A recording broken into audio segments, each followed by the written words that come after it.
जीवित परमेश्वर के अनुग्रह के वचन। उत्पत्ति की पुस्तक अध्याय 46।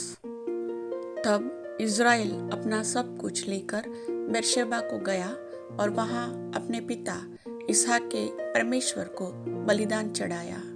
तब परमेश्वर ने इज़राइल से रात को दर्शन में कहा, हे याकूब, हे याकूब। उसने कहा, क्या आज्ञा? उसने कहा, मैं परमेश्वर तेरे पिता का परमेश्वर हूँ। तू मिस्र में जाने से मत डर, क्योंकि मैं तुझसे वहां एक बड़ी जाति बनाऊंगा। मैं तेरे संग संग मिस्र को चलता हूँ और मैं तुझे वहां से फिर निश्चय ले आऊंगा और यूसुफ अपने हाथ से तेरी आंखों को बंद करेगा। तब याकूब बेरशेबा से चला और इज़राइल के पुत्र अपने पिता याकूब और अपने बाल बच्चों और स्त्रियों को उन गाड़ियों पर जो फिरौन ने उनके ले आने को भेजी थी चढ़ाकर चल पड़े। वे अपनी भेड़ बकरी, गाय बैल और कनान देश में अपने इकट्ठा किए हुए सारे धन को लेकर मिस्र में आए और याकूब अपने बेटे बेटियों, पोते पोतियों अर्थात अपने वंश भर को अपने संग मिस्र में ले आया। याकूब के साथ जो इज़राइली अर्थात उसके बेटे पोते आदि मिस्र में आए, उनके नाम ये है। याकूब का जेठा रूबेन था और रूबेन के पुत्र हनोक, पल्लू, हेस्रोन और कर्मी थे। शिमोन के पुत्र यमूएल, यामीन, ओहद, याकीन, सोहर और एक कनानी स्त्री से जन्मा हुआ शाऊल भी था। लेवी के पुत्र गेर्शोन, कहात और मरारी थे। यहूदा के एर, ओनान, शेला, पेरेश और जेरह नामक पुत्र हुए तो थे, पर एर और ओनान कनान देश में मर गए थे और पेरेस के पुत्र हेस्रोन और हमूल थे। इस्साकार के पुत्र तोला, पुवा, योब और शिमरोन थे। जबूलून के पुत्र सेरेद, एलोन और यहलेल थे। लिया के पुत्र जो याकूब से पद्दनराम में उत्पन्न हुए थे, उनके बेटे पोते यही थे और इनसे अधिक उसने उसके साथ एक बेटी दीना को भी जन्म दिया।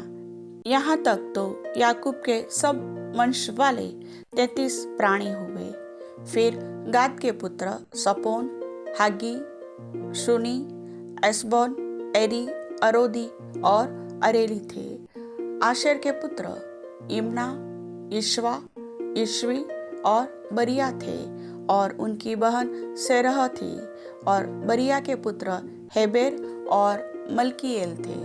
जिल्पा जिसे लाबान ने अपनी बेटी लिया को दिया था, उसके बेटे पोते आदि यही थे और उसके द्वारा याकूब के 16 प्राणी उत्पन्न हुए। फिर याकूब की पत्नी राहेल के पुत्र यूसुफ और बिन्यामीन थे।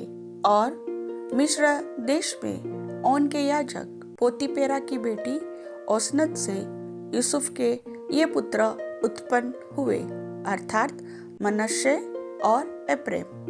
बिन्यामीन के पुत्र बेला, बेकेर, अशबेल, गेरा, नामान, एही, रोश, मुप्पीम, हुप्पीम और अर्द थे। राहेल के पुत्र जो याकूब से उत्पन्न हुए, उनके यही पुत्र थे। उसके ये सब बेटे पोते 14 प्राणी हुए। फिर दान का पुत्र हुशीम था। नप्ताली के पुत्र येशेर, गुनी, सेसेर और शिल्लेम थे। बिल्हा जिसे लाबान ने अपनी बेटी राहेल को दिया, उसके बेटे पोते यही है। उसके द्वारा याकूब के वंश में 7 प्राणी हुए। याकूब के निज वंश के जो प्राणी मिस्र में आए, वे उसकी बहुओं को छोड़ सब मिलकर 66 प्राणी हुए।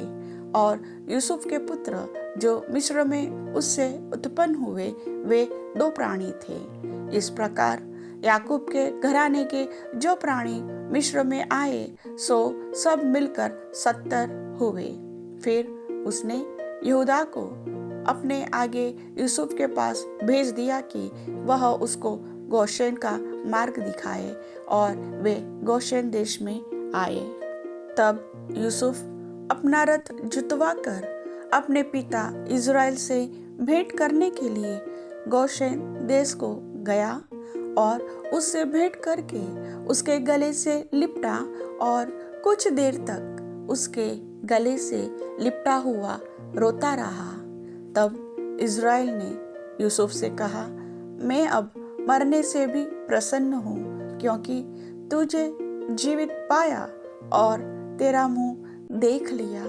तब यूसुफ ने अपने भाइयों से और अपने पिता के घराने से कहा, मैं जाकर फिरौन को यह समाचार दूंगा, मेरे भाई और मेरे पिता के सारे घराने के लोग जो कनान देश में रहते थे वे मेरे पास आ गए हैं, और वे लोग चरवाहे हैं, क्योंकि वे पशुओं को पालते आए हैं, इसलिए वे अपनी भेड़ बकरी गाय बैल और जो कुछ उनका है सब ले आए हैं। जब फिरौन तुमको बुलाकर पूछे, तुम्हारा उद्यम क्या है, तब यह कहना, तेरे दास लड़कपन से लेकर आज तक पशुओं को पालते आए हैं, वरन हमारे पुरखा भी ऐसा ही करते थे। इससे तुम गोशेन देश में रहने पाओगे, क्योंकि सब चरवाहों से मिस्री लोग घृणा करते हैं। प्रभु वचन के सुनने वाले सभी भाई बहनों को आशीष दे। आमीन।